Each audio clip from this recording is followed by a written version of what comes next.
My name is Sarah Mitchell. I'm 32 years old, and I'll never forget the sound of my family's laughter when the lawyer read that my grandmother left me exactly $1 and her love. They thought it was the punchline to some cosmic joke. My brother Tyler smirked as he inherited the house, the car, and what everyone assumed was everything else of value. My parents exchanged satisfied glances, already planning how Tyler would finally get his life together with Grandma Maggie's modest savings. What none of them knew was that 3 days later, that same lawyer would call me with news about a Swiss bank account containing $2 million that only I could access. They had no idea that Grandma Maggie's simple life in Bend, Oregon, had been hiding the most extraordinary secret, and that her $1 inheritance was actually the key to everything. Before we jump back in, tell us where you're tuning in from, and if this story touches you, make sure you're subscribed because tomorrow I've saved something extra special for you. The phone call came on a Wednesday morning while I was analyzing quarterly reports at Pacific Northwest Financial Services, my downtown Portland office overlooking the Willamette River. Michael Harrison's voice was careful, measured in that way lawyers use when they're about to deliver news that changes everything. He needed to see me immediately, he said, regarding additional matters related to my grandmother's estate that required private discussion. I stared at my computer screen, numbers blurring together as confusion washed over me. Additional matters? The will reading had been just 72 hours ago, and it had been humiliatingly clear. Grandma Maggie had left me $1, her collection, of vintage recipe cards, and a handwritten note saying she loved me. Everything else, her modest 2-bedroom cottage, her 15-year-old Honda Civic, and her savings account containing roughly $12,000, had gone to Tyler. My parents had seemed pleased, finally convinced that their youngest child would have the stability he needed to turn his life around. Jessica Torres, my closest friend since college, and now my colleague in the financial services department, noticed my distracted state immediately. She perched on the edge of my desk, her dark eyes scanning my face with concern. "You look like you've seen a ghost. What's going on?" I showed her Michael's message requesting an urgent meeting. Something about additional estate matters. I don't understand what there could possibly be left to discuss. Jessica frowned. That's odd timing. Estate attorneys don't usually discover additional assets 3 days after a will reading. Did your grandmother mention anything about other accounts or investments? That was the thing about Grandma Maggie that had always puzzled me. She lived so simply, almost frugally, in her little cottage surrounded by the pine trees she loved. She drove that ancient Honda until it wheezed, shopped with coupons, and grew her own vegetables in a garden that took up most of her backyard. Yet she had paid for my entire college education without blinking, never asking for a loan or payment plan. When I had questioned her about it, she would just smile and say she had been saving for decades. Growing up, I had spent summers with Grandma Maggie while my parents worked, and Tyler attended various sports camps that never seemed to improve his coordination, but always cost a fortune. Those summers in Bend were magical. Grandma would teach me to bake her famous cinnamon rolls, tell me stories about her childhood, and listen to my dreams about becoming a financial analyst. She was the only adult who took my ambitions seriously, encouraging me to study hard and never depend on anyone else for my security. "Money is freedom, Sarah," she would tell me as we worked in her garden, her hands gentle as she showed me how to tend the tomato plants. But more than that, money is choices. The ability to help people you love, to support causes that matter, to leave the world a little better than you found it. Tyler, during his occasional visits, would roll his eyes at what he called Grandma's boring lectures about responsibility. He preferred her stories about her travels as a young woman, the brief mentions of time spent in Europe before she settled down and married Grandpa Chen in the 1960s. Grandpa had died when I was 7, and I remembered him as a quiet, kind man who spoke broken English but could make the most beautiful wooden toys with his hands. My parents had always found Grandma Maggie's thriftiness slightly embarrassing. They lived comfortably in their suburban Portland home, my father working as a mid-level manager at a paper company and my mother teaching elementary school. They weren't wealthy, but they enjoyed their small luxuries, their annual vacation to the coast, their new cars every few years. They couldn't understand why Grandma insisted on living so modestly when she could clearly afford better. "She's just set in her ways," my mother would explain when I asked why Grandma wouldn't let us help her buy a new car or update her kitchen. Some people from her generation can't adjust to spending money, even when they have it. But I had always sensed there was more to Grandma's financial philosophy than simple frugality. During my college years studying finance, I had offered to help her organize her investments and retirement planning. She had politely declined, saying she preferred to handle such matters privately. It wasn't unusual. Many elderly people were protective of their financial information, but something in her eyes suggested deeper complexity than mere privacy. After graduating with my MBA and starting my career at Pacific Northwest Financial Services, I had tried again to discuss her financial planning. "Grandma, I work with retirement accounts every day. I could help you optimize your savings. Maybe find better investment options." She had smiled that mysterious smile of hers and patted my hand. "Sweet girl, I appreciate your concern, but I've been managing money longer than you've been alive. Sometimes the best investments are the ones that don't appear in any portfolio." I had assumed she meant emotional investments, relationships, experiences. Now, staring at Michael Harrison's message, I wondered if she had meant something far more literal. The drive to Michael's office took me through downtown Portland's historic district, past the coffee shops and bookstores that gave the city its distinctive character. Harrison and Associates occupied the third floor of a renovated brick building that had once housed a department store in the 1920s. The office retained much of its vintage charm, with exposed brick walls and tall windows that let in the gray October light. Michael Harrison was exactly what central casting would order for an estate attorney. Silver-haired, early 60s, with wire-rimmed glasses and the kind of steady presence that suggested decades of helping families navigate their most difficult moments. He greeted me with a warm handshake and led me to his office, where a thick manila folder waited on his mahogany desk. "Sarah, thank you for coming so quickly. I apologize for the mysterious nature of my call, but this situation is quite unusual." He gestured for me to sit in one of the leather chairs facing his desk. "What I'm about to share with you was sealed information that your grandmother specifically requested not be revealed until 3 days after the initial will reading." My heart rate quickened. Sealed information? Michael opened the folder and withdrew an envelope with my name written in Grandma Maggie's familiar handwriting.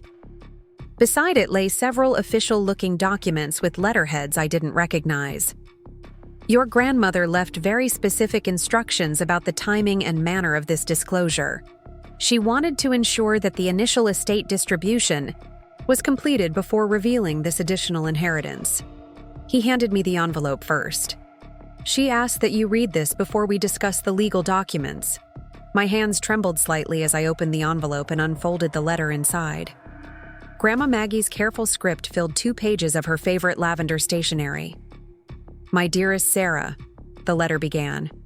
"If you are reading this, then Michael has followed my instructions and waited the appropriate time to share my greatest secret with you. I know you must be confused and perhaps hurt by the will reading. Your family likely believes I showed favoritism to Tyler, and I imagine there were some unkind words about my decision to leave you only a symbolic $1. I paused, remembering Tyler's smug expression and my mother's careful non-comment about Grandma's choices as we left the community center where the will had been read. "The truth is," the letter continued, "everything meaningful I own is yours, and always has been. The cottage, the car, the small savings account, these were always meant to provide Tyler with a foundation, something to help him find stability. But my real legacy, the one I have spent decades building and protecting, belongs to the granddaughter who shares my values, my work ethic, and my dreams for making a difference in the world.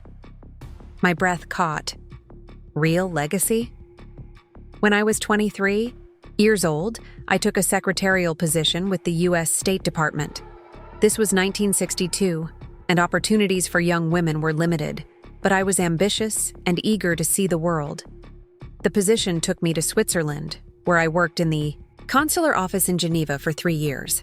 During that time, I met many interesting people, including several Swiss businessmen who taught me about international banking and investment opportunities that were not available to Americans domestically.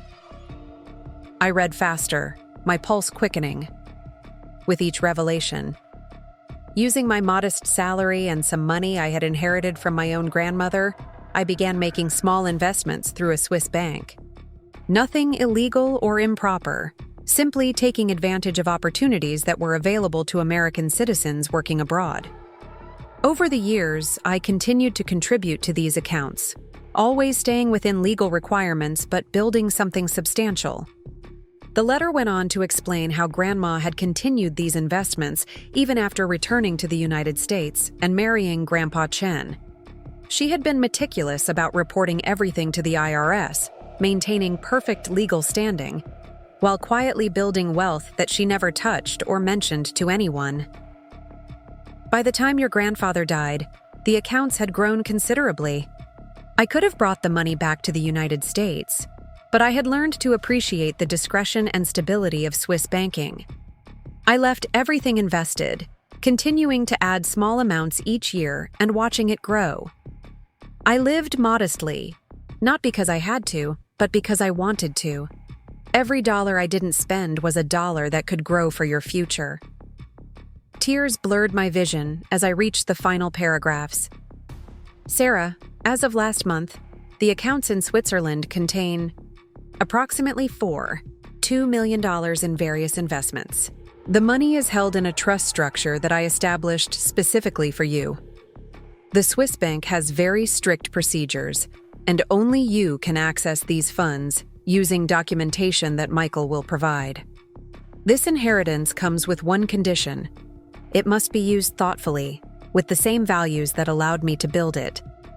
I trust you to use this gift wisely, to secure your own future while also helping others when possible. The letter was signed with all her love and a postscript that made me laugh through my tears. I hope Tyler enjoys the cottage. He always loved that place, and I think it will be good for him to have a real home. But you, my dear, were meant for bigger things. Preparing and narrating this story took us a lot of time, so if you are enjoying it, subscribe to our channel. It means a lot to us. Now back to the story. I looked up at Michael, who had been watching me read with a gentle smile. This is real? $4 million? He nodded, reaching for the legal documents. Completely real and completely legal. Your grandmother was remarkably sophisticated in her financial planning. She established what's called a Swiss trust 20 years ago, with you as the sole beneficiary. The trust has been professionally managed by one of Switzerland's most reputable private banks, and every penny has been properly reported to U.S. tax authorities. He showed me bank statements, investment reports, and legal documents that made my head spin. The numbers were staggering. What had started as Grandma's modest investments in the 1960s had grown into a substantial fortune through careful management and compound interest. The process for accessing these funds is quite straightforward, Michael continued. You'll need to travel to Geneva to complete the necessary paperwork and provide biometric identification. The bank requires in-person verification for security purposes. Once that's completed, you can choose to transfer the funds to the United States, leave them invested in Switzerland, or some combination of both. I stared at the documents, trying to process this completely unexpected turn my life had just taken. Why did she wait to tell me? Why keep it secret all these years? Michael leaned back in his chair. Based on our conversations over the years, I believe your grandmother wanted to ensure you developed your own relationship with money and work before receiving this inheritance. She was proud of your career, your independence, your financial responsibility. She felt that receiving this news earlier might have changed your motivation or work ethic. It made perfect sense. Grandma Maggie had always emphasized the importance of earning my own way, of building skills and confidence. That couldn't be taken away. If I had known about millions of dollars waiting for me, would I have worked as hard to establish my career? Would I have developed the same appreciation for financial planning and responsibility? "There's one more thing," Michael said, reaching for a final document. "Your grandmother has left you a detailed letter about her wishes for the money. It's not legally binding, but she hoped you would consider her suggestions." The second letter was shorter, but equally moving. Grandma Maggie had outlined her dreams for how the money might be used. She hoped I would secure my own financial future first, perhaps buying a home and ensuring my retirement was funded. Beyond that, she suggested I consider supporting education for young women, funding financial literacy programs, or supporting small businesses owned by women or minorities. She believed that money should work in the world, Michael explained. She admired how you had built your career helping others with their financial planning, and she hoped this inheritance would allow you to expand that work in whatever way felt meaningful to you. As I left Michael's office 2 hours later, my mind was reeling. I drove through Portland's familiar streets in a daze, seeing everything differently. The coffee shop where Jessica and I met for lunch every Friday, the bookstore where I browsed on weekend mornings, the hiking trails where I escaped when work stress became overwhelming. All of it looked the same, but felt transformed by possibility. I thought about my family, still believing that Tyler had received the meaningful inheritance while I had been essentially written off with a symbolic dollar. Part of me wanted to call them immediately, to share this incredible news and see their reactions, but something held me back. Perhaps the memory of their barely concealed satisfaction at the will reading, or Grandma Maggie's careful planning that had included keeping this secret even from them.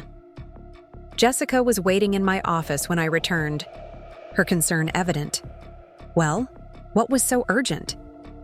I closed my office door and sat down heavily in my chair. "Jess, you're not going to believe this." For the next hour, I shared everything Michael had revealed, watching Jessica's expressions change from confusion to amazement to genuine excitement. As my closest friend and a fellow financial analyst, she understood both the magnitude of the numbers and the sophistication of Grandma's planning. "Sarah, this is incredible," she said when I finished. "Your grandmother was essentially running her own private wealth management operation for 60 years. Do you realize how remarkable that is?" I was beginning to. As the initial shock wore off, I started to appreciate the complexity and foresight of what Grandma Maggie had accomplished. She had created financial security not just for herself, but for future generations, all while living a life that appeared modest and simple to everyone around her. "What are you going to do?" Jessica asked. That was the question I had been avoiding. The money was real, the legal processes were clear, but the choices ahead felt overwhelming. Travel to Switzerland to claim my inheritance, decide how much to bring back to the United States, figure out how to honor Grandma's wishes while also following my own dreams. And then there was the question of my family. Tyler was probably already making plans for his inheritance, finally feeling secure for the first time in his adult life. My parents were likely relieved that their younger son would have a foundation to build from. Should I tell them about the Swiss account? Did they deserve to know the full truth about Grandma's financial situation? "I need time to think," I told Jessica. "This changes everything, but I'm not sure how yet." That evening, I sat in my small, downtown apartment. Grandma Maggie's letters spread across my kitchen table. Outside my windows, Portland's city lights twinkled in the darkness, and I could hear the distant sound of traffic on the bridges crossing the Willamette River. Everything looked exactly the same as it had that morning, but I felt like a completely different person. I thought about Grandma Maggie in her little cottage, tending her garden and baking her cinnamon rolls, all while managing millions of dollars with the same careful attention she gave to her tomato plants. She had trusted me with her greatest secret, her life's work, her belief in my judgment and values. The $1 inheritance that had seemed like such a cruel joke now revealed itself as something far more meaningful. It was a symbol, a reminder. That real value couldn't be measured in the obvious ways. It was Grandma's way of saying that she had given me something far more precious than money, though the money was certainly welcome. As I prepared for bed that night, I made a decision. Before I did anything else, before I told my family or made any major financial moves, I would travel to Switzerland. I would see the bank where Grandma had built this fortune, meet the people who had helped her, and understand exactly what she had created. Only then would I be ready to decide how to honor her legacy while building my own future. The thought of standing in a Swiss bank, claiming millions of dollars that my modest grandmother had quietly accumulated over decades, seemed surreal. But as I drifted off to sleep, I could almost hear Grandma Maggie's voice, encouraging me the way she always had. Money is choices, Sarah. Now you have the freedom to make the choices that matter most to you. Tomorrow, I would start making those choices. Tonight, I would dream of snow-capped mountains and a small woman with gentle hands and extraordinary vision, who had loved me enough to build me a future I was only beginning to understand. The following week passed in a haze of careful normalcy. I went to work each morning, analyzed financial portfolios for my clients, attended meetings, and participated in office conversations about weekend plans and upcoming holidays. To everyone around me, I appeared to be the same Sarah Mitchell, who had always been quietly competent and professionally focused. Inside, however, I felt like I was living in two different realities simultaneously. During lunch breaks, I found myself researching Swiss banking procedures and international wealth management strategies. I read about the history of Swiss financial privacy, the legal requirements for American citizens accessing foreign accounts, and the logistics of traveling to Geneva for financial business. Each article I read made Grandma Maggie's accomplishment seem even more remarkable. She had navigated complex international financial systems in an era when women had far fewer economic opportunities and resources. Jessica noticed my distracted state, but respected my request for privacy until I was ready to discuss next steps. She did, however, make a point of checking in daily, bringing me coffee, and providing the kind of steady friendship that helped ground me during this surreal period. My family, meanwhile, seemed to have moved on completely from the will reading. Tyler called twice during the week, both times to discuss practical matters related to his new inheritance. He wanted advice about homeowners insurance for the cottage and asked if I knew anything about the property taxes in Bend. His excitement was genuine and infectious, and I found myself genuinely happy for him, despite the complexity of my own situation. Sarah, I know the will reading was weird, he said during our second conversation.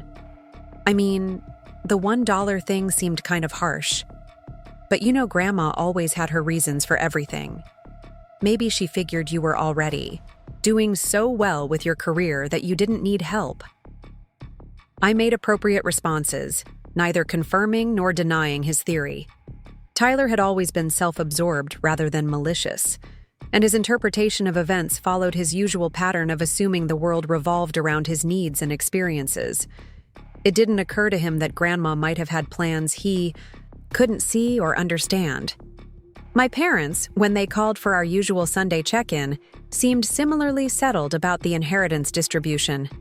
Mom spent most of our conversation discussing Tyler's plans for the cottage and expressing relief that he finally had some stability in his life. Your grandmother was wise to give him something substantial, Mom said, her voice carrying the satisfaction of a mother whose worries had been temporarily eased. Tyler needs structure, and owning property will force him to be responsible in ways that renting never did. Dad chimed in from the background, adding his thoughts about property management and the importance of Tyler learning to maintain the cottage properly. Both of them seemed to view the inheritance as a family problem solved, rather than questioning whether there might be more to Grandma's estate than what had been revealed at the community center. Their casual dismissal of my symbolic inheritance stung more than I had expected. While I now knew the truth about Grandma's real legacy, their assumption that I had been essentially forgotten felt revealing about how they viewed my place in the family dynamic. I was the successful one who didn't need help, the daughter who had figured out her life and could be counted on to take care of herself. By Friday afternoon, I had made my decision about the immediate next steps. I requested a meeting with my supervisor, Amanda Chen, ironically sharing a surname with my late grandfather, though they were unrelated. Amanda was in her early 50s, a brilliant financial strategist who had become something of a mentor during my 5 years at Pacific Northwest Financial Services. Amanda's office occupied a corner of our building with windows facing both the river and the city's downtown core. She had decorated it with a mixture of professional certifications, family photos, and artwork from local artists, creating a space that felt both authoritative and welcoming. "Sarah, you've seemed distracted this week," Amanda said as I settled into the chair across from her desk. "Is everything all right? I know you recently lost your grandmother." I had prepared for this conversation carefully, deciding to share enough truth to explain my upcoming travel needs without revealing the full scope of my situation. Actually, that's what I wanted to discuss. There are some international legal matters related to Grandma's estate that require my personal attention in Switzerland. Amanda's eyebrows rose slightly. Switzerland? That sounds more complex than typical estate business. It's a bit unusual, I agreed. Grandma had some financial arrangements from her time working abroad in the 1960s that need to be resolved in person. I'm hoping to take 2 weeks of vacation time to handle everything properly. Amanda nodded thoughtfully. Of course, you have plenty of vacation time accumulated, and this sounds like important family business. Do you need any assistance with client coverage while you're away? We spent the next 30 minutes arranging for my responsibilities to be distributed among my colleagues. Amanda's professionalism and lack of intrusive questions reminded me why I enjoyed working at the firm. The company culture respected personal privacy while providing support when needed. As I prepared to leave Amanda's office, she stopped me with an observation that caught me off guard. "Sarah, I don't know the details of your situation, but I've been in financial services long enough to recognize when someone is processing significant change. Whatever you're dealing with, trust your instincts. You have excellent judgment about financial matters." Her words stayed with me as I left the office that afternoon and walked through downtown Portland toward my apartment. The October air was crisp, carrying the scent of fallen leaves and the promise of the rainy season that would define the next several months. Portland's autumn had always been my favorite time of year, when the city's natural beauty seemed to glow against the gray skies. I found myself thinking about Amanda's comment regarding significant change. The truth was, I hadn't yet allowed myself to fully consider how this inheritance might alter my life. I had been so focused on the immediate logistics and the shock of discovery that I hadn't examined the deeper implications of suddenly having access to millions of dollars. That evening, I called the Swiss bank using the contact information Michael had provided. The conversation was conducted in precise, accented English with a woman named Petra Zimmerman, who served as the client relations manager for the private banking division. She confirmed my grandmother's account details and explained the procedures for my visit to Geneva. "Ms. Mitchell, we will require several forms of identification, including your passport and birth certificate," Petra explained. "We also have biometric security measures that your grandmother established specifically for account access.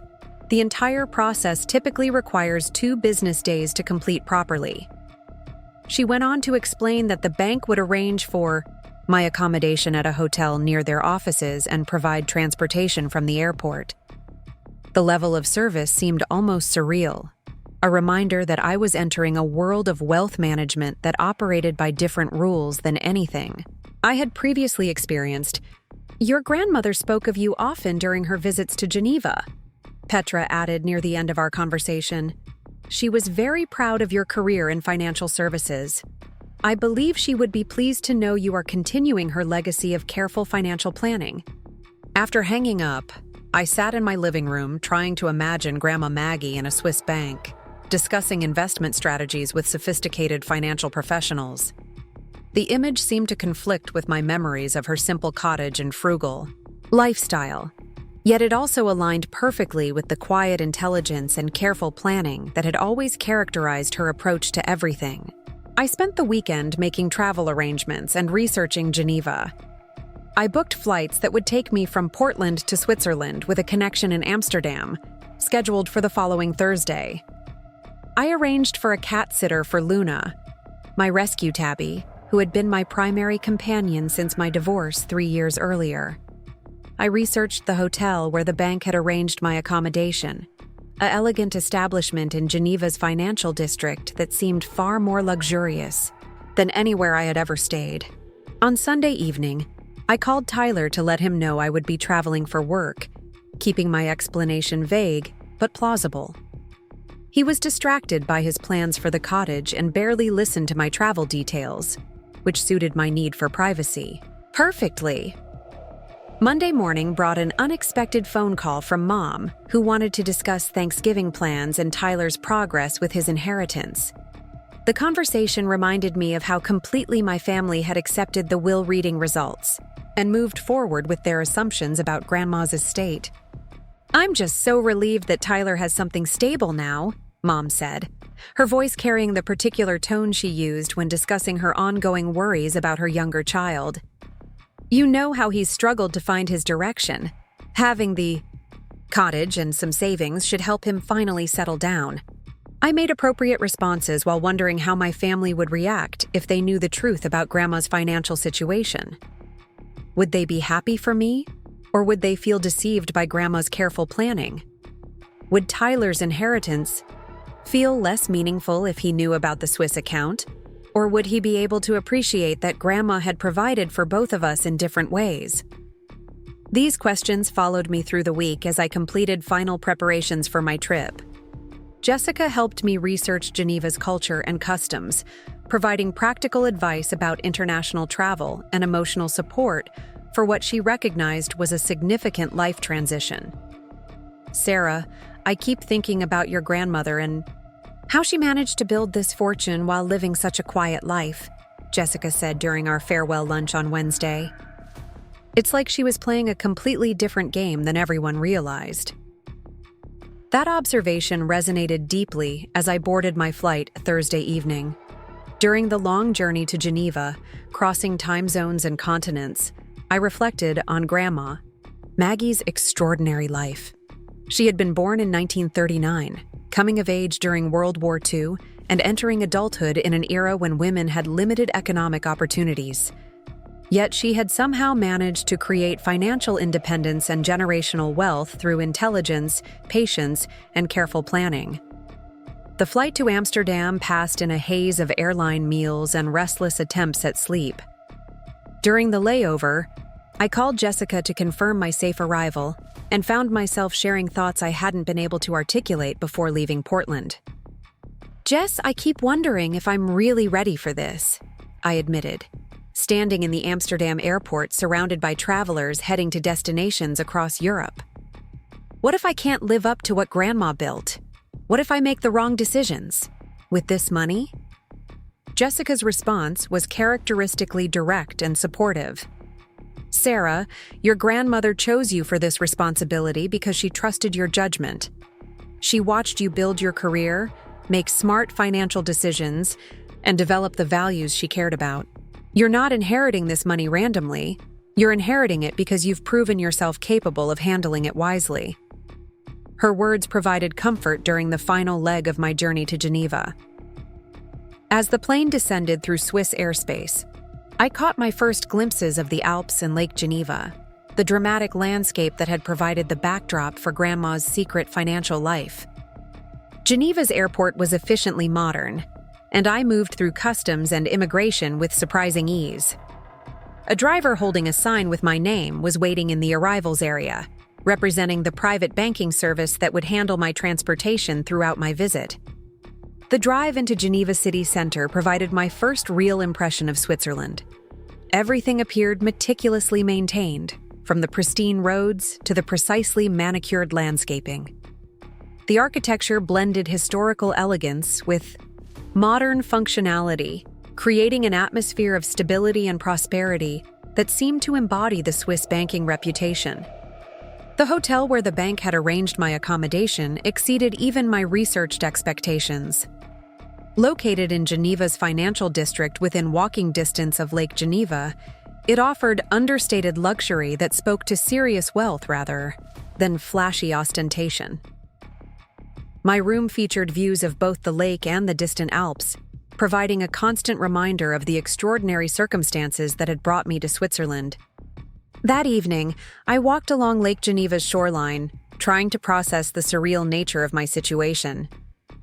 Tomorrow, I would enter a Swiss bank and claim access to millions of dollars that my grandmother had quietly accumulated over decades.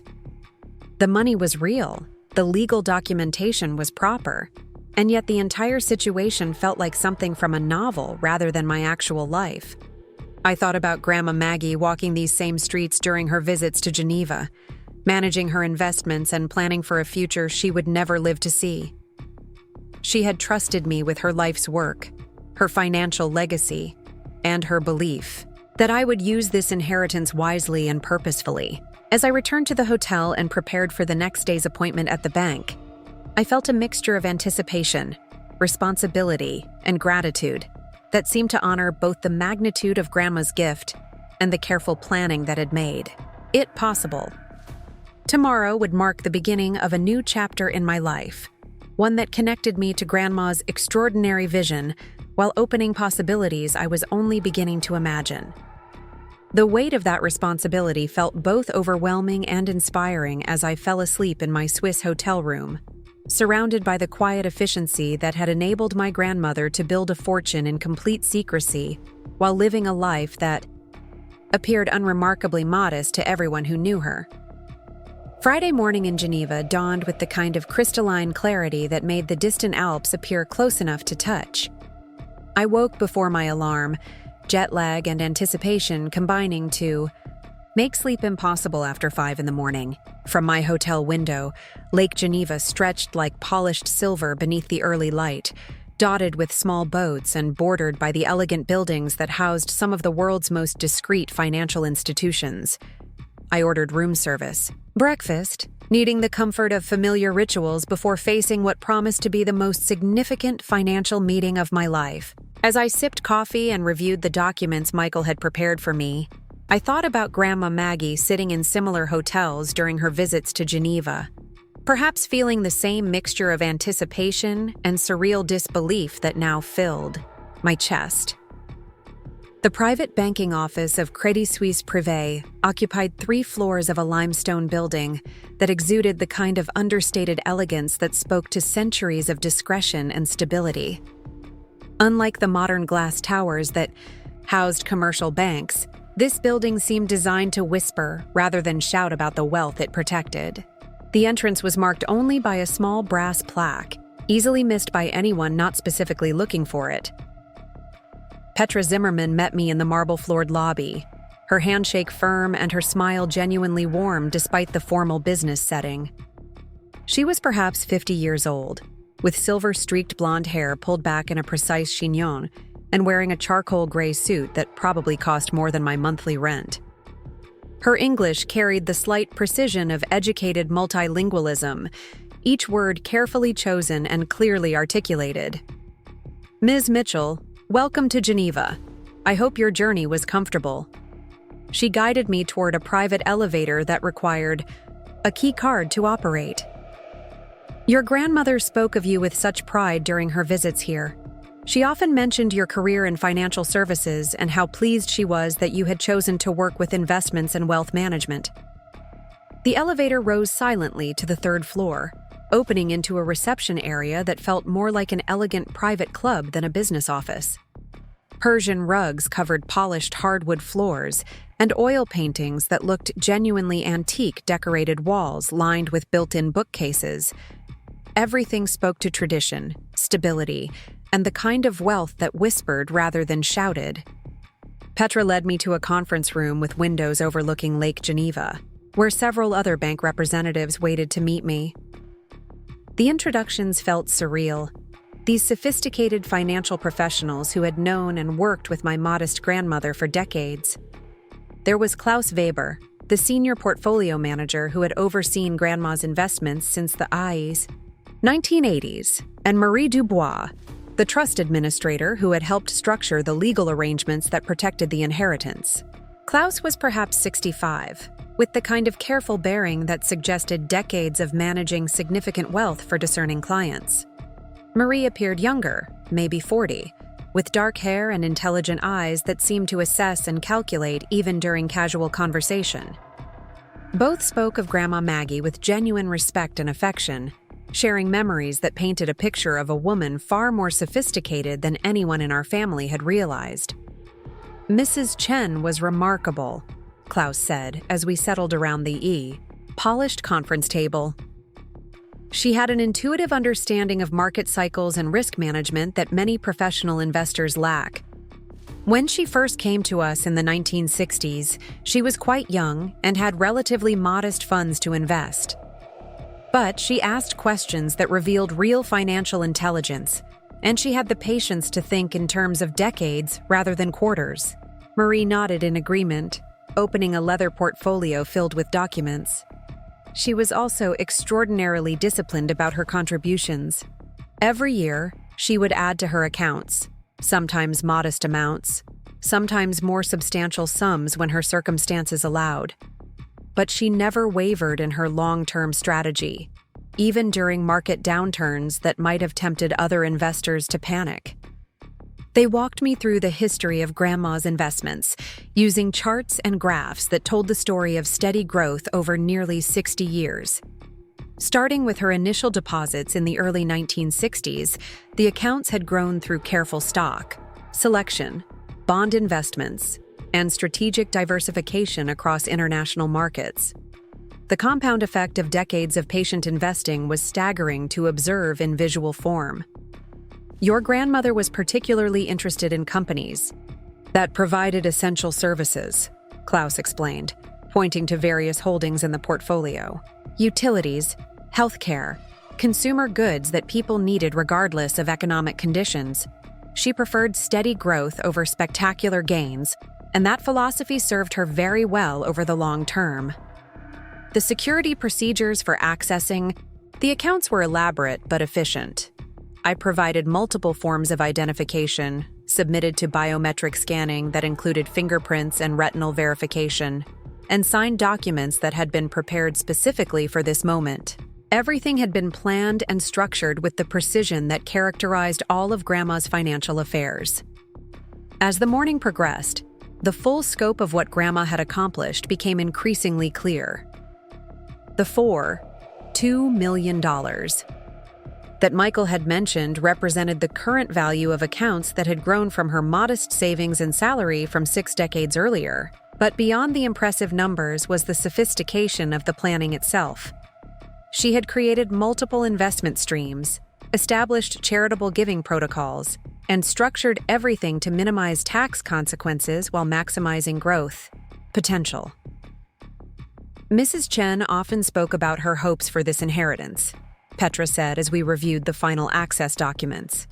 She wanted to ensure that you would have both financial security and the freedom to pursue meaningful work. She was very specific about her belief that money should enable purpose rather than replace it. The conversation turned to practical matters regarding my options for managing the inheritance.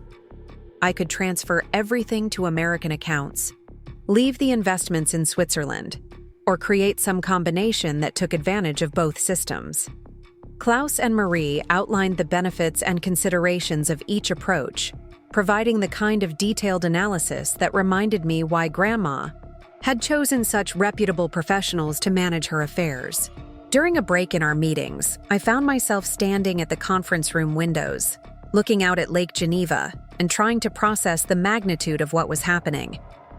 In the space of a few hours, I had gone from being someone who managed other people's money professionally to someone who personally controlled millions of dollars in international investments. Petra joined me at the window, seeming to understand my need for a moment of reflection.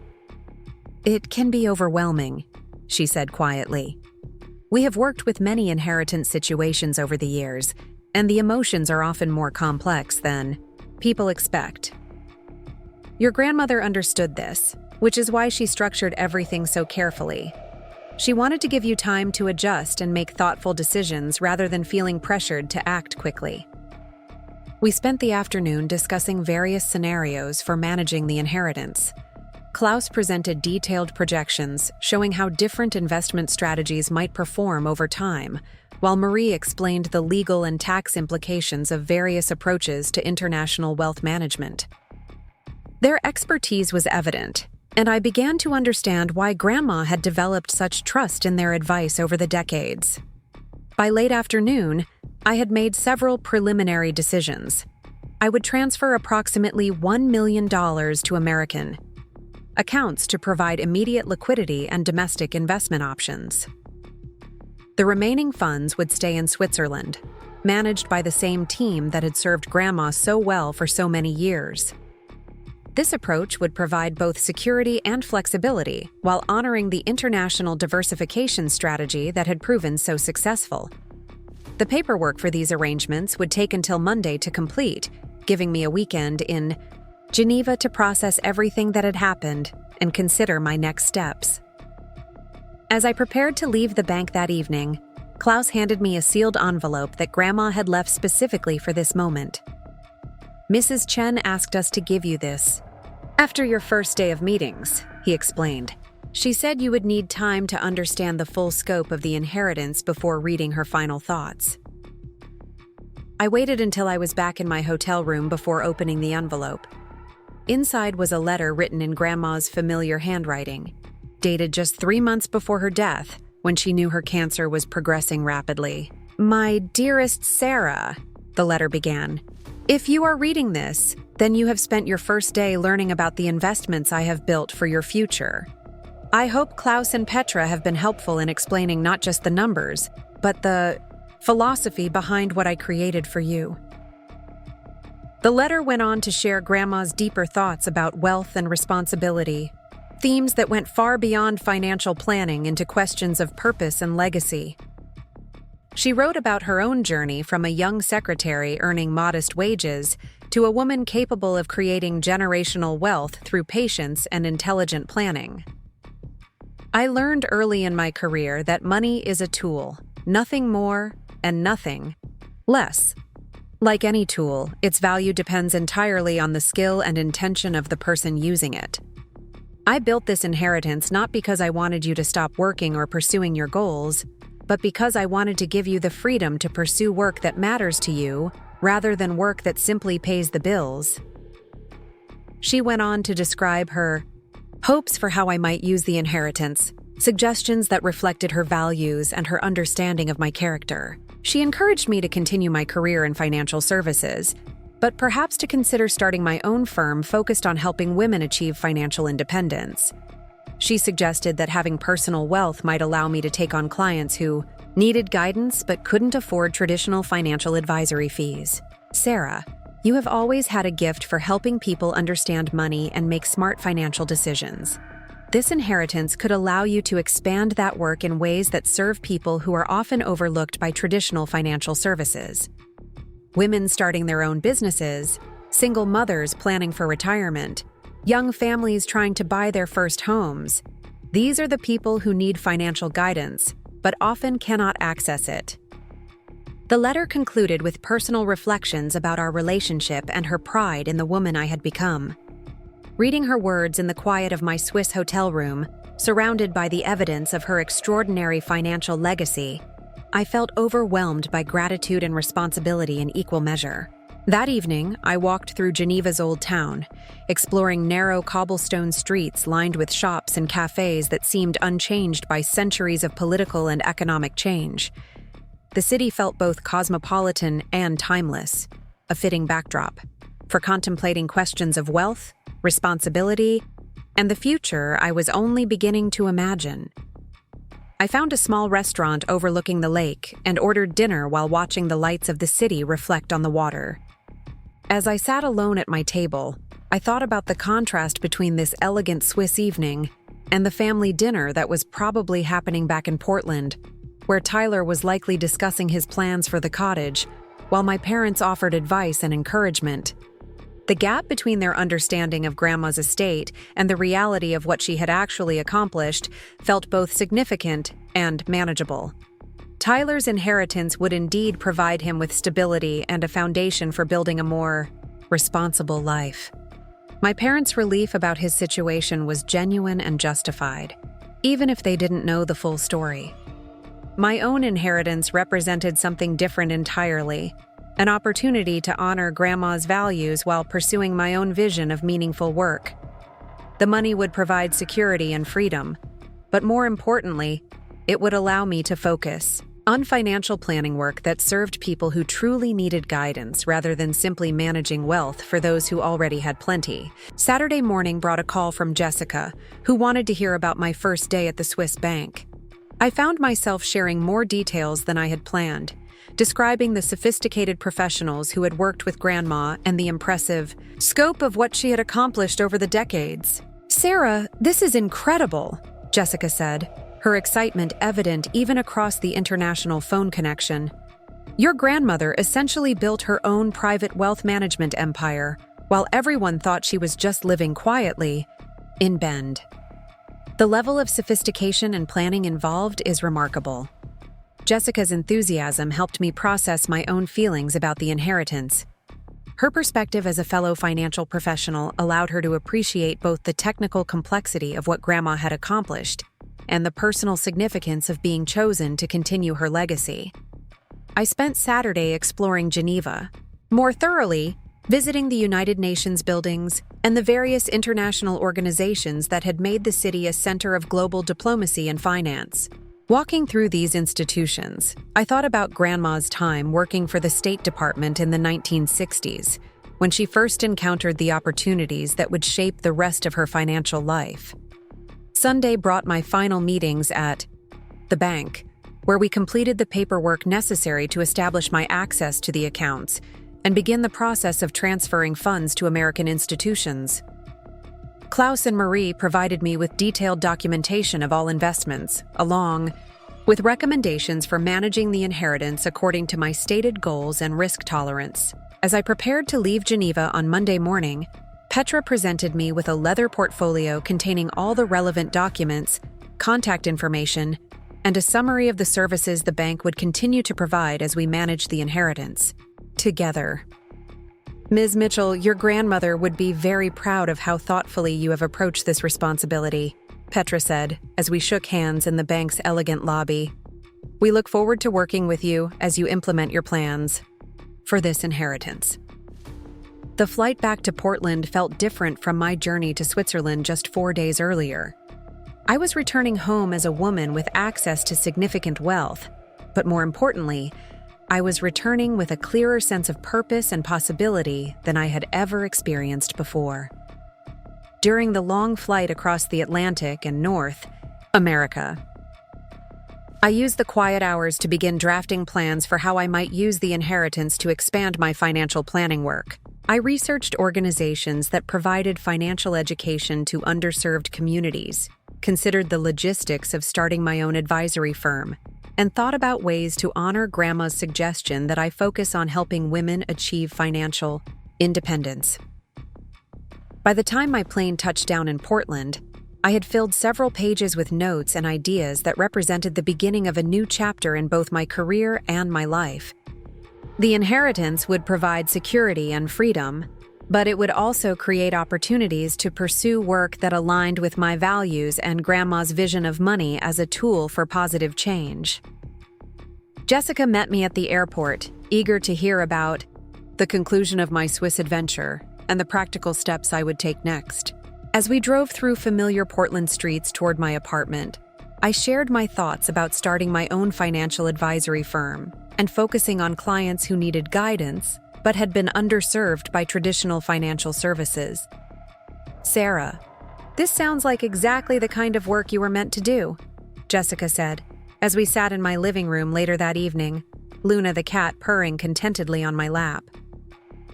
"You've always been passionate about helping people understand money and make smart financial decisions. Having the inheritance removes the pressure of building a client base quickly for survival, so you can focus on building a practice that really serves people who need help." Her enthusiasm reinforced my own growing excitement about the possibilities ahead. The inheritance represented not just financial security, but the freedom to pursue meaningful work without the constraints that typically limited career choices in financial services. As I settled back into my Portland apartment that night, surrounded by the familiar comforts of home but changed by my Swiss experience, I felt grateful for Grandma Maggie's extraordinary gift and confident in my ability to honor her legacy while building my own future. The inheritance would change my life, but in ways that aligned with rather than replaced the values and goals that had always motivated my work in financial services. Tuesday morning brought the familiar rhythm of Portland office life, but everything felt different now. I sat at my desk at Pacific Northwest Financial Services, reviewing client portfolios and preparing for afternoon meetings, while simultaneously processing the reality that I now controlled more wealth than most of my clients would accumulate in their lifetimes. The contrast between my ordinary office routine and my extraordinary Swiss banking experience created a surreal sense of living between two worlds. Amanda Chen noticed my distracted energy during our morning team meeting and asked me to stay behind afterward. Her corner office felt smaller than usual as she closed the door and settled into the chair across from her desk, her expression mixing professional concern with genuine curiosity. "Sarah, you seem different since returning from Switzerland. I hope everything went well with your grandmother's estate matters." She paused, studying my face with the perceptiveness that had made her an excellent manager. "I've been thinking about our conversation before you left, and I'm wondering if these estate issues might be more significant than typical family business." I had anticipated this conversation and prepared a careful response that honored both Amanda's concern and my need for privacy. The estate situation was more complex than we initially realized. Grandma had some international investments that require ongoing management, and I'm considering how that might affect my career plans here. Amanda leaned forward slightly, her expression shifting to the focused attention she reserved for important conversations. "Are you thinking about leaving the firm?" The question hung in the air between us, crystallizing thoughts I had been avoiding since returning from Geneva. "I'm considering starting my own practice, focusing on financial planning for clients who have been underserved by traditional advisory services. The estate situation has given me some flexibility to pursue that kind of work." Amanda was quiet for a long moment, processing the implications of what I had shared. "Sarah, you're one of our most talented analysts. Your clients trust you. Your colleagues respect your work, and you have a bright future here. But I also understand the appeal of building something of your own, especially if your circumstances have changed in ways that make that possible."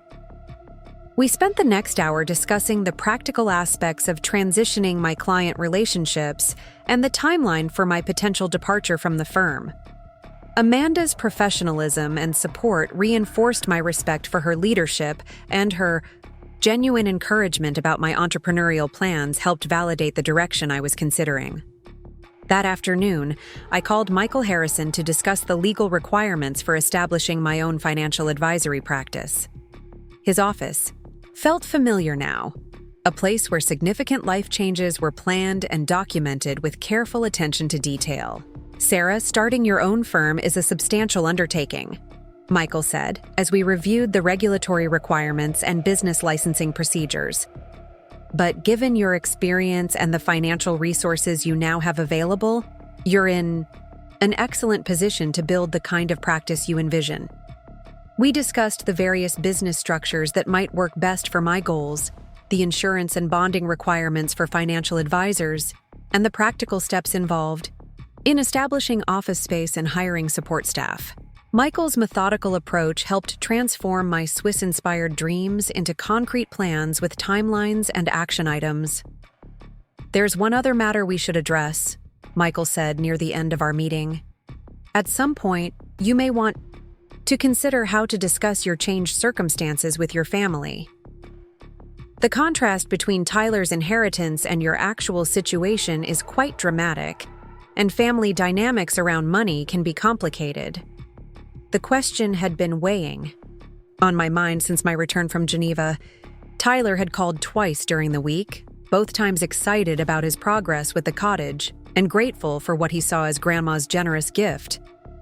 My parents had mentioned their relief about Tyler's situation during our Sunday phone call, expressing satisfaction that family assets had been distributed in a way that provided him with stability. Their contentment with the inheritance distribution felt both touching and troubling. They were genuinely happy for Tyler and apparently unconcerned about what they perceived as Grandma's minimal bequest to me. The assumption that I didn't need help because of my career success revealed something about family dynamics that I was still processing. "I'm not sure they need to know the full extent of Grandma's estate," I told Michael. "Tyler's inheritance is serving its intended purpose, giving him stability and a foundation to build from. My inheritance serves a different purpose entirely, and I'm not convinced that sharing those details would benefit anyone." Michael nodded thoughtfully. Family financial privacy is often wise, especially when the amounts involved are significant. You might consider how you'll handle questions if your lifestyle or career choices begin to reflect your changed circumstances.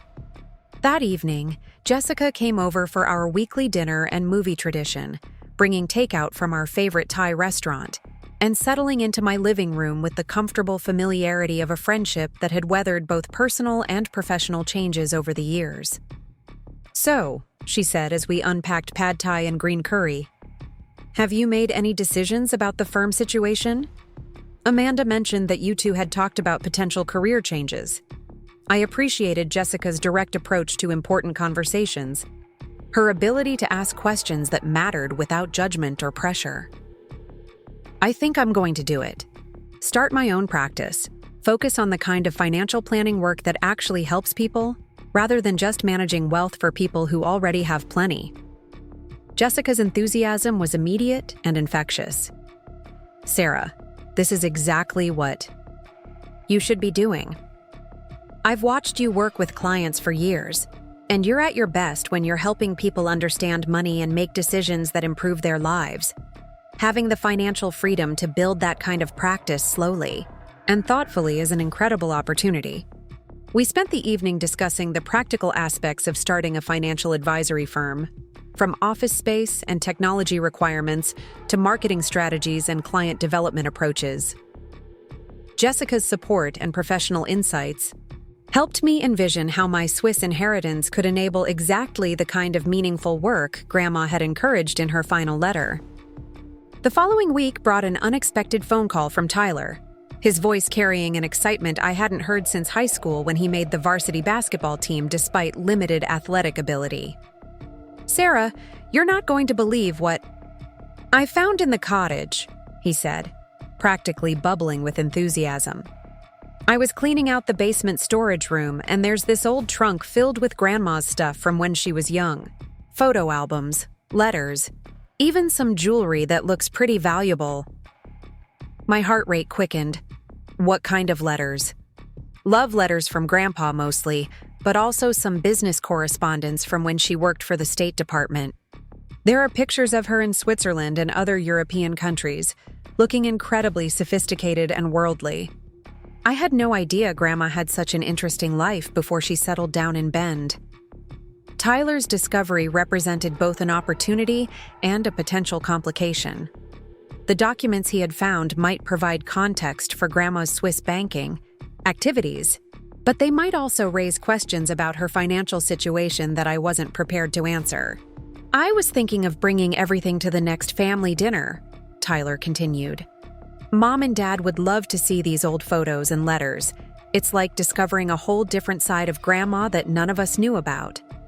I arranged to visit Tyler at the cottage the following weekend, ostensibly to help him organize Grandma's belongings, but actually to assess what he had discovered and consider how to handle any revelations about her international activities. The drive to Bend took me through the Oregon Cascade Mountains, past forests and rivers that had provided the backdrop for countless childhood visits to Grandma's cottage. The familiar landscape felt different now, colored by my new understanding of the woman who had chosen to live so simply despite her substantial wealth. Tyler had clearly been busy with renovations and improvements to the property. The cottage looked better than it had in years, with fresh paint on the exterior trim and new plants in the garden that Grandma had tended so carefully. His pride in the property was evident and touching, reinforcing my belief that Grandma's decision to leave him the cottage had been wise and appropriate. The trunk Tyler had discovered was indeed filled with fascinating artifacts from Grandma's early life. Photographs showed her in elegant 1960s clothing, standing in front of European landmarks and dining in sophisticated restaurants. Letters from Grandpa Chen revealed a romantic courtship conducted across continents, as he had remained in Oregon while she worked in Switzerland. Most intriguingly, there were business documents and correspondence related to her State Department work, including references to financial training and international banking procedures that she had learned as part of her administrative responsibilities. Reading these documents, I began to understand how a young secretary had gained the knowledge and connections necessary to begin building international investments. "Isn't this incredible?" Tyler said as we spread photographs across Grandma's kitchen table. "I always thought of her as just a small-town grandmother, but look at these pictures. She was living this amazing international life, probably making important diplomatic connections, and seeing parts of the world that most people never experience." His enthusiasm was genuine and infectious, and I found myself sharing his excitement about discovering this previously unknown chapter of Grandma's life. The photographs and letters revealed a confident, sophisticated young woman who had seized opportunities for adventure and learning in an era when such experiences were rare for women from modest backgrounds. "There's one thing that puzzles me, though," Tyler said, holding up a formal photograph of Grandma in what appeared to be a Swiss banking office. "Some of these business documents mention financial training and investment procedures. Do you think Grandma was involved in banking while she worked for the State Department?" The question represented exactly the kind of inquiry I had been anticipating and dreading. Tyler's discovery of these documents could easily lead to questions about Grandma's financial activities that would be difficult to answer without revealing the Swiss account information. "Government employees often receive training in various administrative procedures," I said carefully. "Banking and financial documentation would have been part of diplomatic work, especially for someone handling business correspondence and administrative matters." Tyler accepted this explanation without further questioning, his attention shifting to other artifacts in the trunk. But I recognized that his discovery represented a potential pathway to deeper inquiries about Grandma's financial situation if anyone chose to pursue that line of investigation. That evening, as Tyler and I organized the photographs and documents for family sharing, I made a decision about how to handle the information I now possessed. I would encourage Tyler's excitement about Grandma's international experiences, while gently discouraging speculation about her financial activities. The trunk contents could be shared with our parents as fascinating family history without necessarily leading to questions about banking or investments.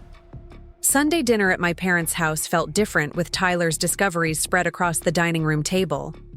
Mom and Dad were genuinely amazed by the photographs and letters, marveling at the sophisticated life Grandma had lived before settling down in Oregon. "I had no idea Mom was so worldly," Dad said, studying a photograph of Grandma dining in what appeared to be an elegant Parisian restaurant. "She never talked much about her time working abroad, always focused on life here with Dad and the family. She built in Oregon." Mom picked up a letter written in Grandpa's careful handwriting, her eyes softening as she read his romantic words about missing Grandma and counting the days until her return from Switzerland.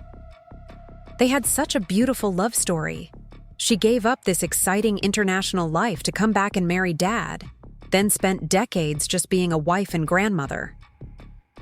The assumption that Grandma had given up her international connections entirely, when she returned to Oregon, revealed how completely my family had misunderstood her continued activities. Even now, surrounded by evidence of her sophisticated European experiences, they interpreted her story as a romantic sacrifice, rather than recognizing the possibility that she had maintained those connections and opportunities throughout her life. "Well," Tyler said, gathering the photographs into neat stacks, "at least she was able to travel back to Europe occasionally over the years.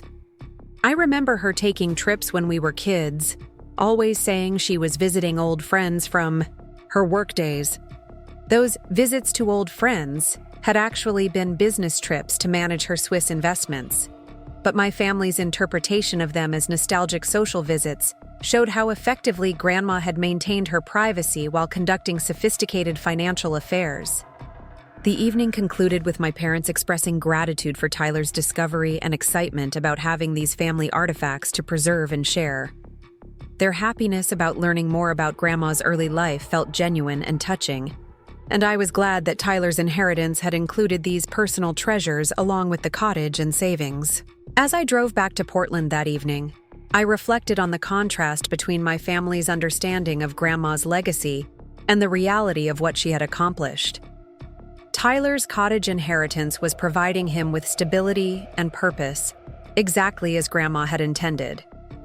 My parents were satisfied that family assets had been distributed appropriately, and they were delighted to learn more about Grandma's sophisticated past. My own inheritance remained my secret to manage and deploy according to my judgment and Grandma's values. The Swiss banking documents that Tyler had discovered could have led to uncomfortable questions, but his interpretation of them as historical artifacts rather than evidence of ongoing financial activities had avoided complications that might have been difficult to navigate. Monday morning brought a call from Klaus Weber at the Swiss bank, providing an update on the investment transfers I had requested and confirming that the account management procedures were proceeding smoothly. His professional efficiency reminded me of the substantial resources now available for pursuing my entrepreneurial goals. "Ms. Mitchell, we have completed the transfer of funds to your American accounts as requested," Klaus reported. "The remaining investments continue to perform well, and we are prepared to provide quarterly reports and consultation as needed for your ongoing financial planning." That afternoon, I submitted my resignation letter to Amanda Chen, effective in 6 weeks to allow for proper transition of client relationships and project responsibilities. Amanda accepted my resignation with professional grace and personal warmth, expressing confidence in my entrepreneurial plans and offering to serve as a reference for business development opportunities. "Sarah, I'm excited to see what you build," Amanda said as we concluded our meeting. "Your combination of technical expertise and genuine concern for client welfare will serve you well in your own practice. Don't hesitate to reach out if there's anything I can do to support your transition." The following weeks passed in a blur of business planning, office space hunting, and regulatory paperwork filing. I found a small but elegant office in Portland's Pearl District, with windows overlooking the city's urban core and space for the kind of intimate client consultations that would characterize my new practice. Jessica helped me interview potential administrative assistants and establish the technology systems necessary for modern financial planning services. Her enthusiasm for my venture never wavered, and her practical support made the transition from employee to entrepreneur much smoother than it might have been otherwise. 6 weeks after returning from Switzerland, I opened Mitchell Financial Planning with a mission statement that reflected both my professional expertise and Grandma's values.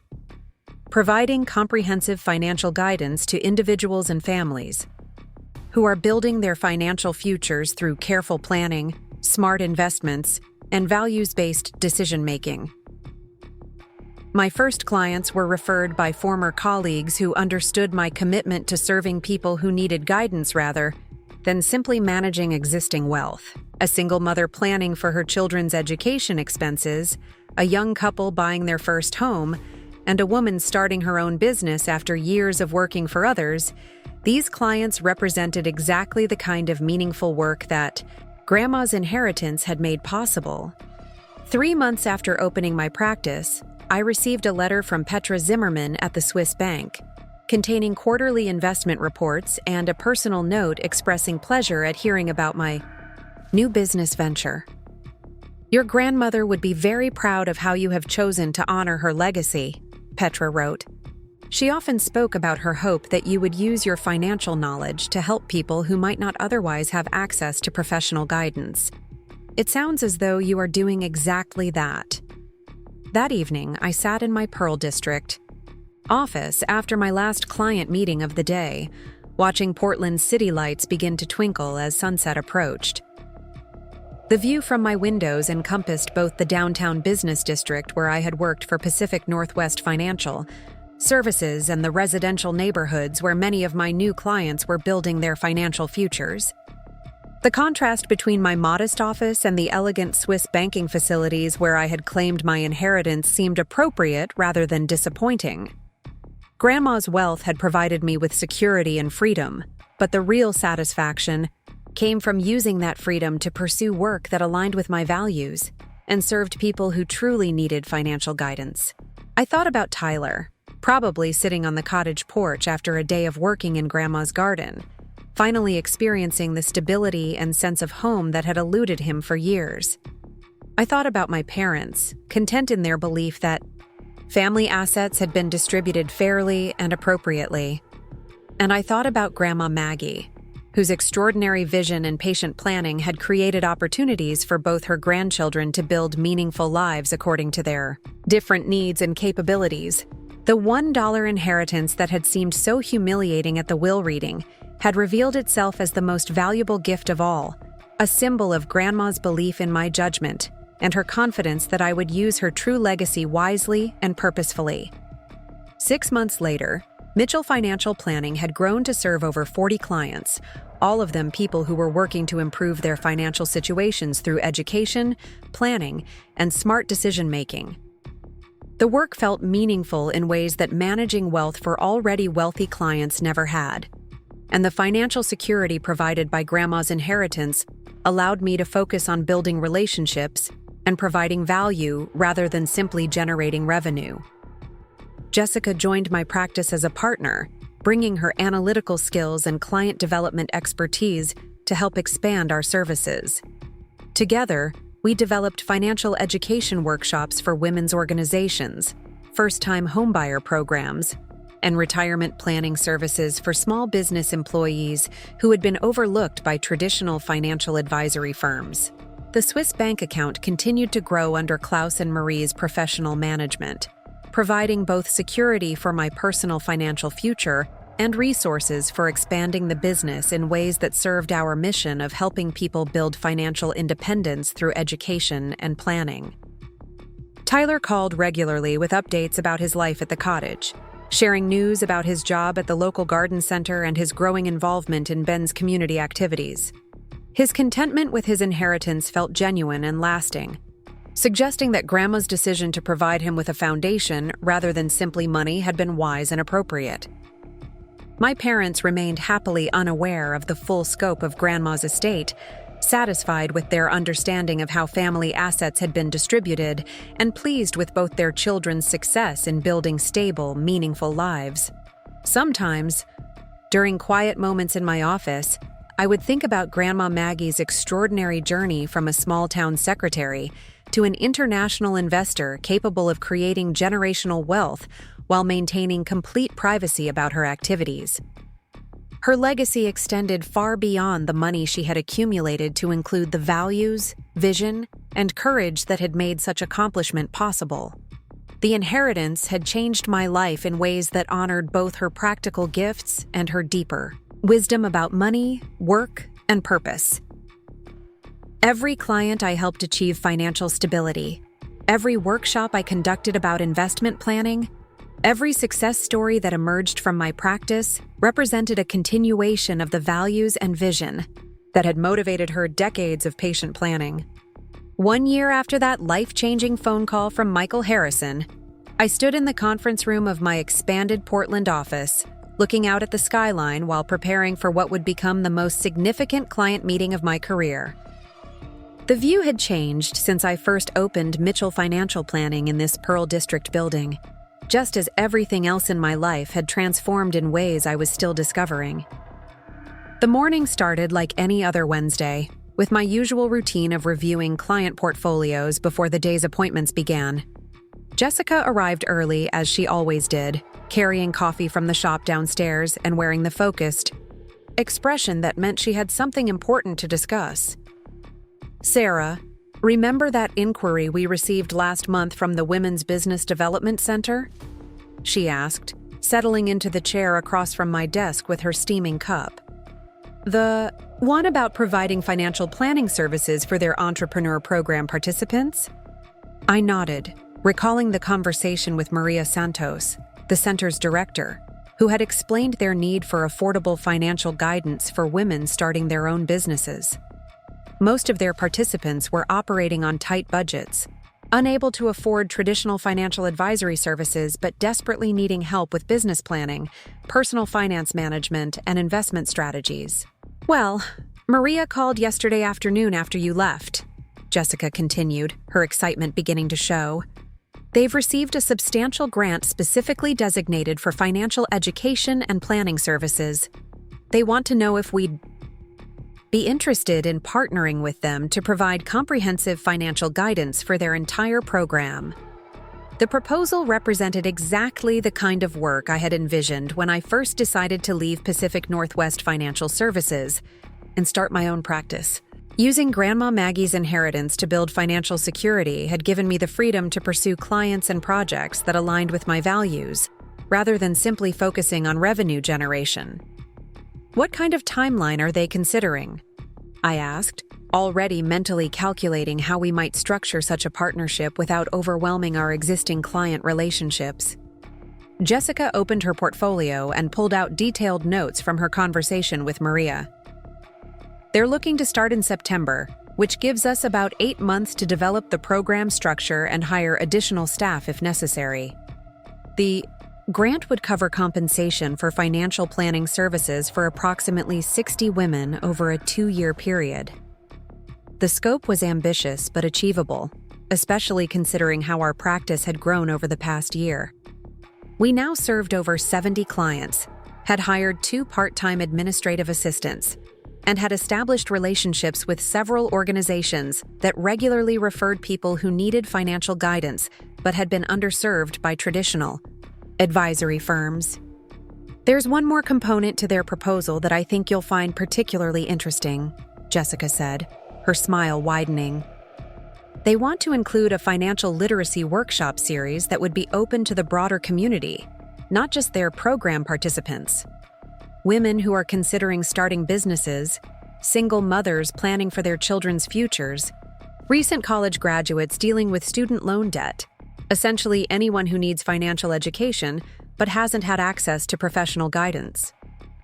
The workshop component reminded me immediately of Grandma Maggie's final letter, where she had encouraged me to consider how the inheritance might allow me to expand financial education work beyond individual client relationships. The possibility of teaching financial literacy to dozens of women who might never otherwise receive such guidance felt like a direct continuation of her vision for how money should work in the world. That afternoon, I called Maria Santos to discuss the partnership proposal in detail. Her enthusiasm for the project was infectious, and her description of the women who participated in their entrepreneur program painted a picture of exactly the kind of clients I most enjoyed working with. "Sarah, these are women who have incredible business ideas and strong work ethics, but most of them have never had anyone teach them about financial planning or investment strategies," Maria explained.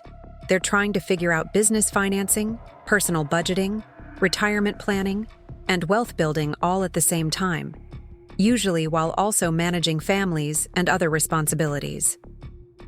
The conversation lasted over an hour, covering everything from program logistics and compensation structures to the specific financial topics that would be most valuable for their participants. By the time we hung up, I had committed to submitting a detailed proposal within 2 weeks, outlining how Mitchell Financial Planning could provide the comprehensive financial guidance their grant was designed to support. That evening, I worked late in my office, drafting the partnership proposal and thinking about how dramatically my professional life had changed since claiming Grandma's Swiss inheritance. The financial security provided by those carefully managed accounts had given me choices that most financial advisors never experienced, allowing me to build a practice focused on meaningful work rather than simply maximizing billable hours. Jessica found me still at my desk when she returned to the office around 8 o'clock, having forgotten some files she needed for the next morning's client meetings. "You know you don't have to solve this entire proposal tonight," she said, settling into the chair across from my desk with the comfortable familiarity of our partnership. "I know, but I keep thinking about what this could mean for our practice and for all the women we'd be able to help," I replied, gesturing at the notes and calculations spread across my desk. "This partnership could allow us to reach more people in 2 years than we might serve individually over a decade." Jessica reviewed the preliminary numbers I had been working with, her analytical mind immediately grasping both the opportunities and challenges involved in such an expansion.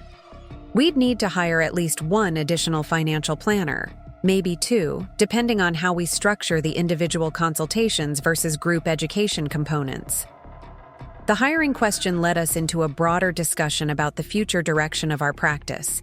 We had always envisioned growing slowly and thoughtfully, maintaining the personal relationships and individualized attention that characterized our approach to financial planning.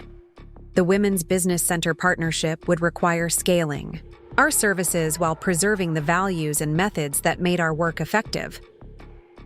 "What if we approached this as an opportunity to train other financial planners in our methods?" I suggested.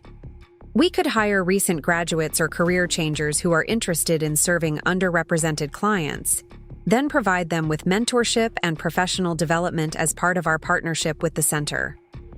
Jessica's expression brightened as she considered the implications of that approach. "We could essentially create our own training program for financial advisors who want to focus on helping people build wealth rather than just managing existing money. That could have impact far beyond this single partnership."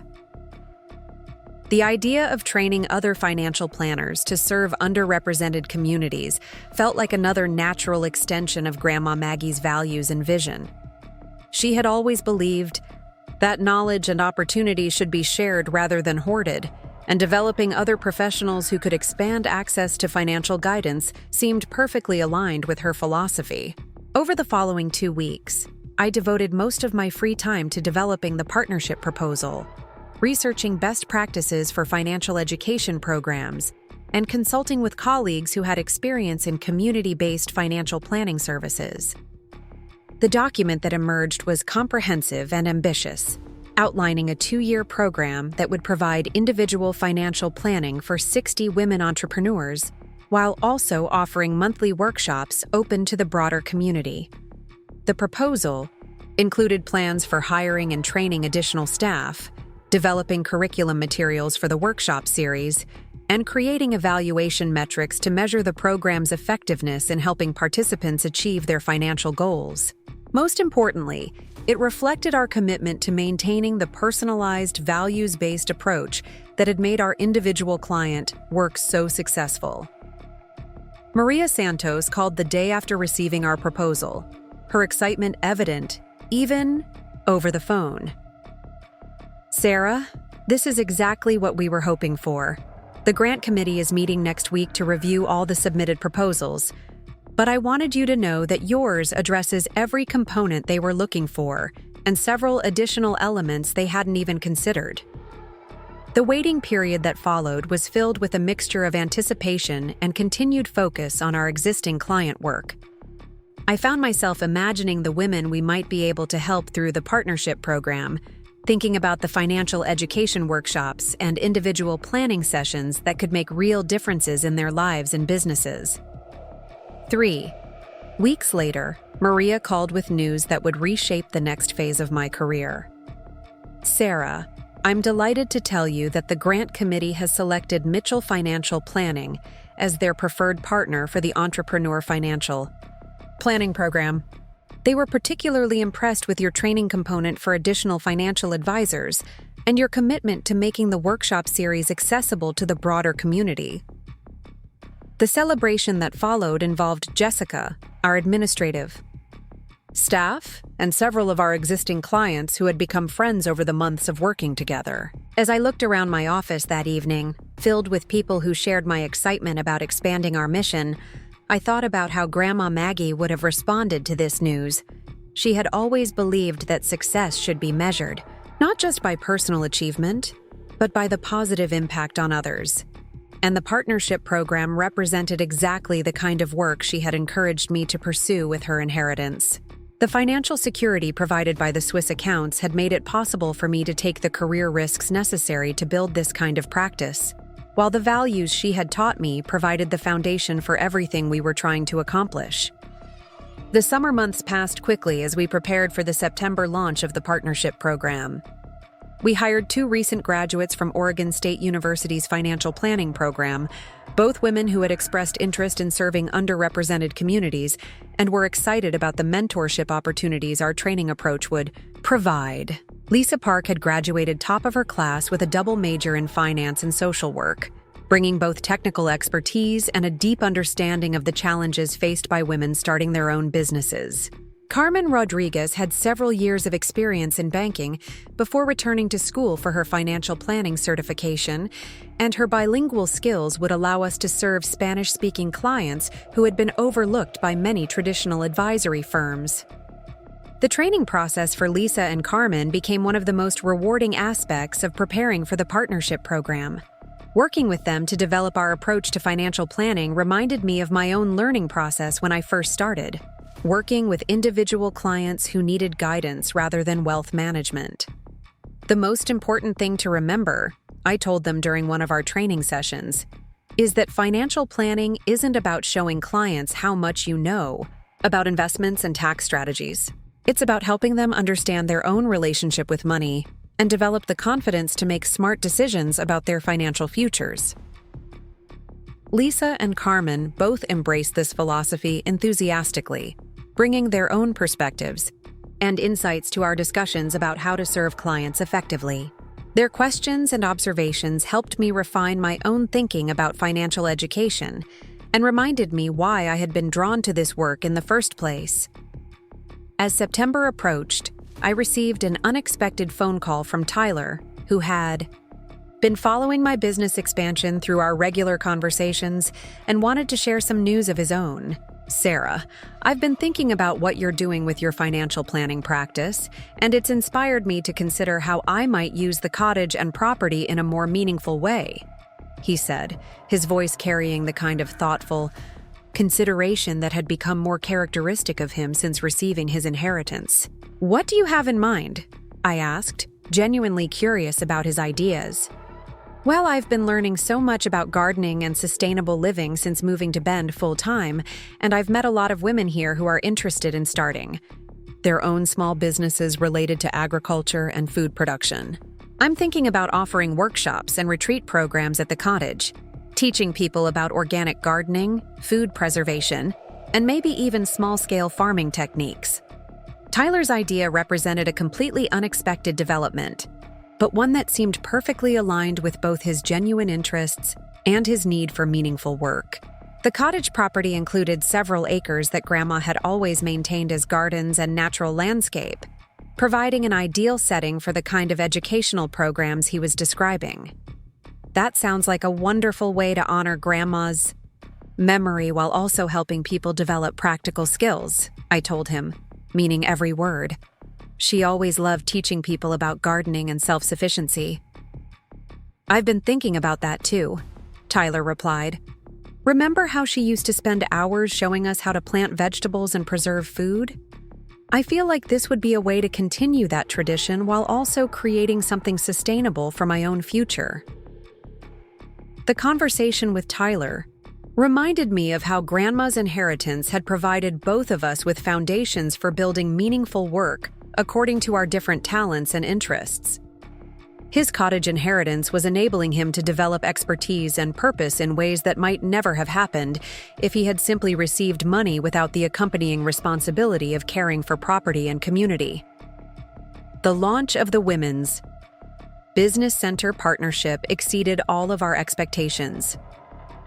The 60 entrepreneur participants represented an incredibly diverse group of women, starting businesses in everything from technology consulting and graphic design to catering services and handmade crafts. Each brought unique challenges and opportunities that required personalized financial planning approaches. The monthly workshop series attracted even larger audiences than we had anticipated, with sessions regularly filling the community center meeting room we had reserved for the programs. Topics ranged from basic budgeting and debt management to investment strategies and retirement planning, all presented in accessible language that acknowledged the real-world constraints most women faced in building financial security. Lisa and Carmen proved to be exceptional additions to our team, bringing energy, expertise, and perspectives that enhanced every aspect of our work. Their success with individual clients and their contributions to the workshop series confirmed my belief that training other financial planners in our approach could multiply our impact far beyond what we could accomplish individually. 6 months into the partnership program, we received feedback from Maria Santos and her team that validated everything we had hoped to achieve. "Sarah, the results we're seeing are remarkable," Maria told me during one of our regular check-in meetings. "The women in our program are making financial decisions with confidence they never had before, and many of them are achieving business milestones that seemed impossible when they first started working with your team." The specific success stories were both heartwarming and professionally satisfying. A single mother who had started a home-based catering business was now able to hire her first employee while also establishing a college savings plan for her children. A woman who had been struggling with credit card debt when she joined the program had not only eliminated that debt, but had also secured a small business loan to expand her graphic design services. Perhaps most meaningfully, several program participants had begun referring friends and family members for financial planning services, creating a network of women who were sharing resources and supporting each other's financial goals in ways that extended far beyond our formal programs. The Swiss bank accounts continued to provide both security and resources for expanding our work. Quarterly reports from Klaus and Marie showed steady growth in the investments Grandma had so carefully built over decades, and the financial foundation they provided allowed me to focus on impact rather than revenue when making decisions about our practice. During one of my regular calls with Petra Zimmerman, she shared observations about how my use of the inheritance aligned with the values Grandma had expressed during her visits to Geneva. "Your grandmother often spoke about her belief that money should work in the world to create opportunities for others," Petra said. "She would be very pleased to know that her legacy is enabling you to help so many women build financial independence and business success." As the first year of the partnership program concluded, Jessica and I began planning for expansion that would allow us to serve even more women while maintaining the quality and personalization that made our approach effective.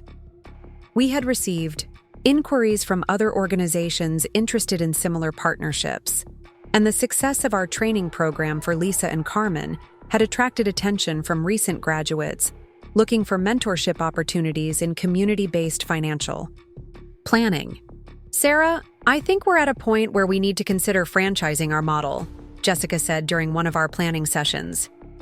"Other cities have the same underserved populations we're working with here, and there are financial planners everywhere who would be interested in this approach if they had the training and support to implement it effectively."